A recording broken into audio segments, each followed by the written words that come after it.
Kumusta? Magandang umaga sa inyong lahat, no, mga ka-farmers, mga ka-viewers. So ito na ang ating pang-apat na harvest, no.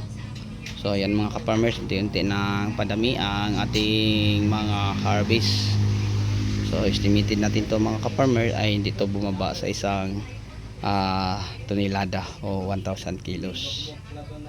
So yun po ang ating misti sa mga ka-farmers.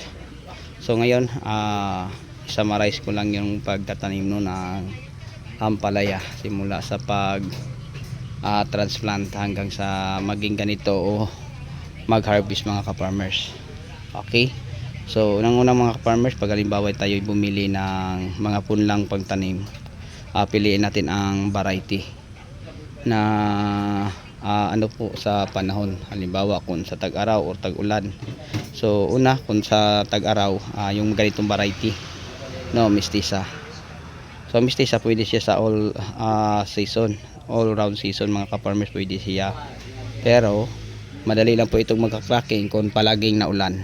So ang maganda dito mga ka-farmers, mga ka-viewers, share ko lang po sa inyo, madami kang fungicide, no. So yun po ang maganda mga kapwa ko ka-farmers sa ano po, sa variety ng ampalaya nito. Pero pag Galaxy Maxi 1, nakakasiguro ako na ito po ay matibay sa pamamarako at cracking, kaya maganda siyang itatanim sa tag-ulan.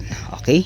So pag once makakapili na ka, so yung napili mo ay Galaxy Max or Mistisa, pagtanim mo mga ka-farmers sa 0D, ano po 0D, magbutas ka na at maglagay ng fertilizer and then ang butas mo mga ka-farmers, additional mo pa ng ipot bago mo itatanim ang mga punla mong pananim.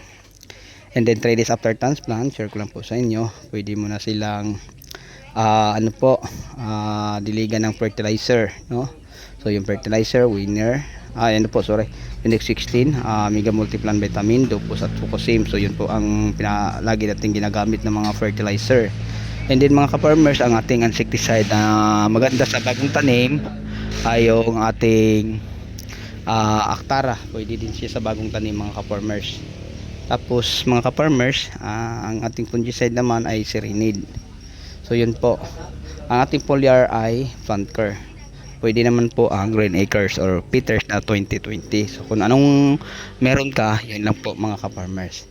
And then ang pag-spray every week, ang pagpadilig ng fertilizer every week din. So kung nagdilig ka ng fertilizer 3 kilos, sa pagsusunod pwede 3.5 kilos. Habang papalaki ang puno ng ating ampalaya, papadami rin ang ating abonong lulasawin sa isang drum. So yun po mga ka-farmers ang tamang pag-alaga.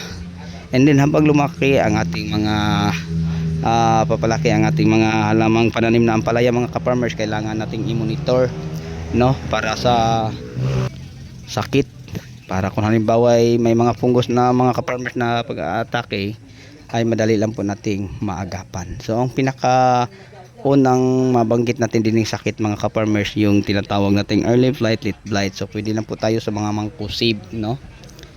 So yun lang po ang ating munang i-apply. And then sa susunod mga ka-farmers, ganun pa din.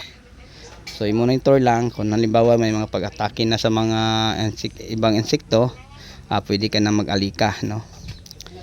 Alika, pwede ka na mag basta yung mga insecticide mga ka-farmers na mga generic lang sa muna sa bagong tanim, pag sa may bunga na yung mga matatapang. Sa ganyan ng mga ka-farmers, no, ang ipapa-spray ko sa ika-advise ko sa inyo. And then pag ganito na siya mga ka-farmers, nasa mga 30 up days na, mga 35, pwede na tayo magpalit ng fertilizer, yung winner, Nitribor at Mega na, kasi may bunga na po siya. Kailangan na ang mga maraming microorganism, no, sa ating tanim.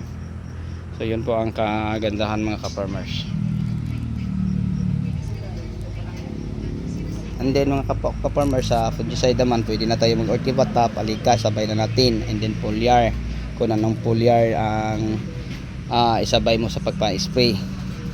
And then kung halimbawa ay may po mga ka-farmers, pag-atake ng mga trips, mga white fly, aphids mga ka-farmers, pwede tayo mag-alternate ng binibia sa ating ampalaya. And then mag-spray ng mga cartap, yung para ganyan-ganyan mga ka-farmers. Kung may mapansin natin na yung mga larva. Ano po ba ang larva? Yung mga butterfly, no, na mga maliliit kulay gray, brown, white.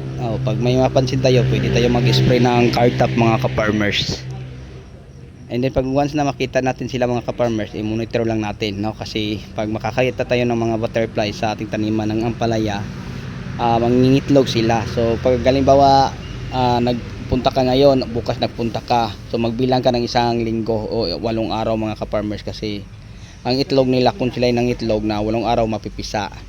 So bilangin mo mga ka-farmers, and then pagkatapos ng 8 araw, pwede ka na mag-spray ng Exalt, no, para sa uod, or pwede ang Prebaton. Kasi sa loob ng 8 araw mga ka-farmers, mapipisa ang itlog po, no, ng butterfly. Kung tatawagin po natin ay uod na mga maliliit. So ano lang sila mga ka-farmers, mga isang linggo lang malaki na din sila, no? Mga 2 to 3 days malaki na din sila. So makapinsala na po sila, no, sa mga dahon ng ating ampalaya. And then mga ka-farmers, pag halimbawa ay hindi mo sila magapan, ma-stress ang tanim mo, doon na mo i-ano ang mga biostimulant mga ka-farmers, pang anti-stress, para sa sobrang pag-atake hindi po sila ma-stress ng todo. So yun, mag-spray ng pang anti-stress mga ka-farmers. So yun po ang maganda at mahalaga, no? So yun lang siguro ang may share ko at maibahagi, no, sa inyo mga ka-farmers patungkol dyan. So ganun pa din mga ka-farmers, pag malaki ang pinsala sa mga pag-atake ng uod, and then yun mga ka-farmers, hindi mo pa naagapan, magkakapunggos mga ka-farmers ang tanim natin, kasi bumaba ang resistensya at saka stress na din po siya. So mas maganda mga ka-farmers, pag may napansin ka, spray ka agad. Huwag mo pa antayin ng 3 araw o 1 linggo, kasi mas lalo pang malulugi at mas stress ang tanim mo. Pag stress ang tanim mo, yan, mas stress ka din. So yun ang mga ka-farmers, no, ang tama na kailangan may pag-monitor tayo sa mga pananim natin. So ito nakaganda mga ka-farmers, so ang ating ani hanggang sa maging ganito ang mga ani. Yan. So ito ang ating pang-apat, oh. Yan, ang iba yung nakabandol na nasa gilid ng ating sasakyan. Yan, paparami ng mga ka-farmers.